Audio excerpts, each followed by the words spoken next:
The very moment you retire, something quietly changes about how the world sees you. You go from being just another worker to being, in the eyes of a very specific kind of person, a target.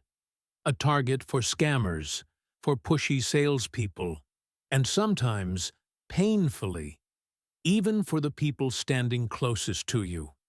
And the single best protection you have against all of it is also one of the simplest things in the world, and that is discretion. Because there are a handful of things that a genuinely wise retiree simply never, ever discloses.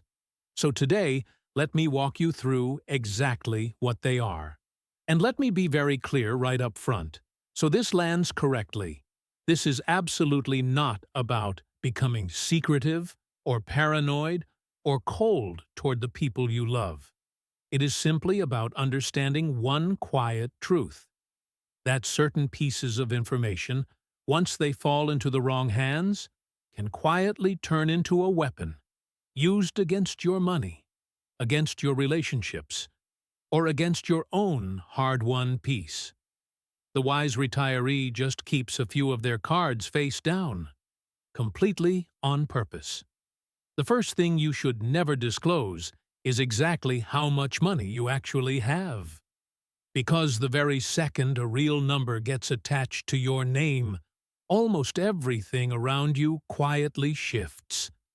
Friends start treating you a little differently. Certain relatives quietly begin calculating.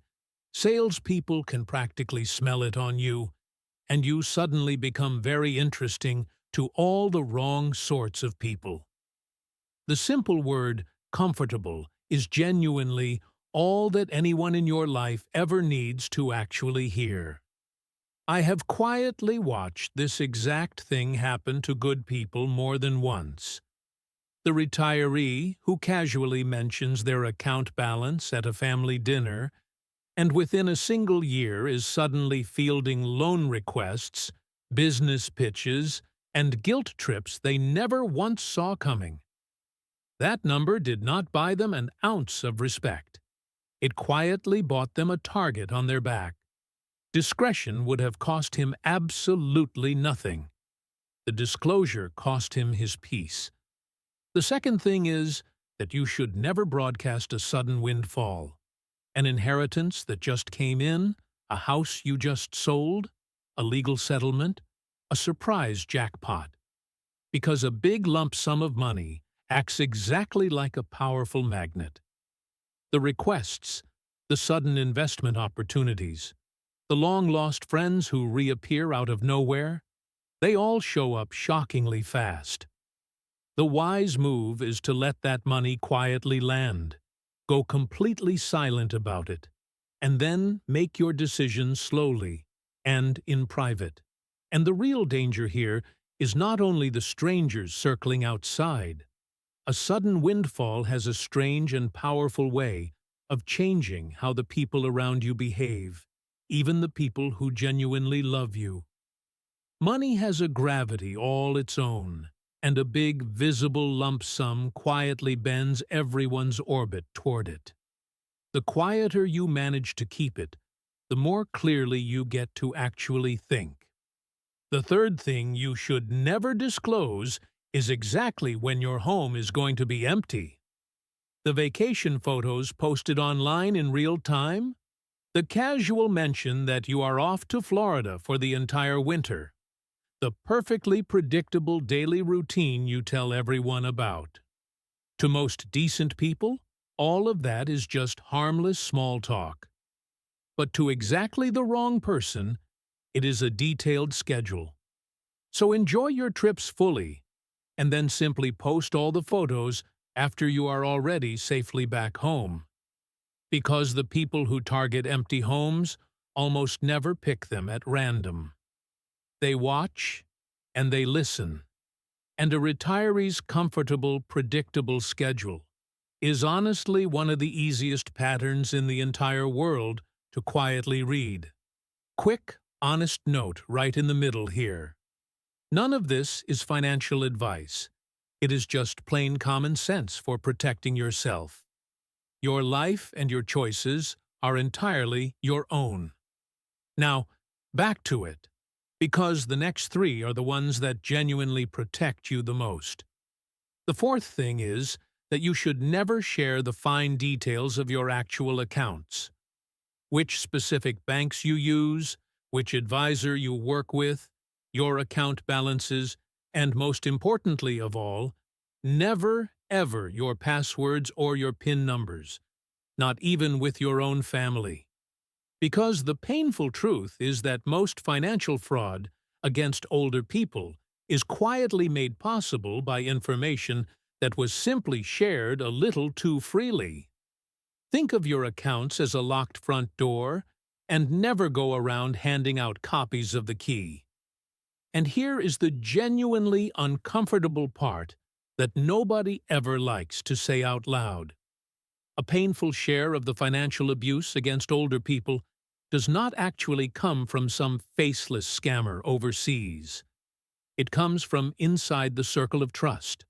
A relative, a caregiver, a close family friend. Keeping your access private is not an insult to a single one of them. It is simply a quiet boundary that ends up protecting everyone.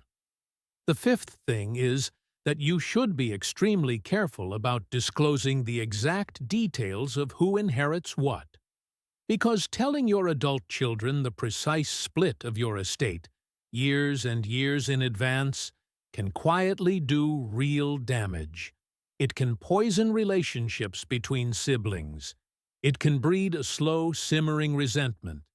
And it can even invite subtle pressure on you to go and change it. Some things in life are genuinely best revealed by the will itself, and not a single moment before. The kindest version of generosity here is very often quiet generosity. You can love your children completely, with your whole heart, and still let the precise details of your estate remain entirely your own business, right up until the day they genuinely need to know. And the sixth thing is the gentlest one of all, but honestly also the most important. Be very selective about who you allow to know that you live entirely alone, or that you have been feeling truly isolated lately. And this is not about living in fear, not at all. It is simply because scammers and predators specifically, deliberately hunt for loneliness, because they know it lowers a person's guard. So share those real vulnerabilities only with the people who have genuinely earned your deep trust, and never with strangers or with a friendly voice on a cold call. So step back now and notice the single thread quietly tying all six of these together. Because not one of them is about lying or about hiding yourself away from the people who truly love you. Every single one is simply about being intentional and a little bit careful with genuinely powerful information. Real discretion in retirement was never paranoia. It is a quiet and frankly dignified form of self-defense, protecting your money, your relationships, and your peace, all at the very same time.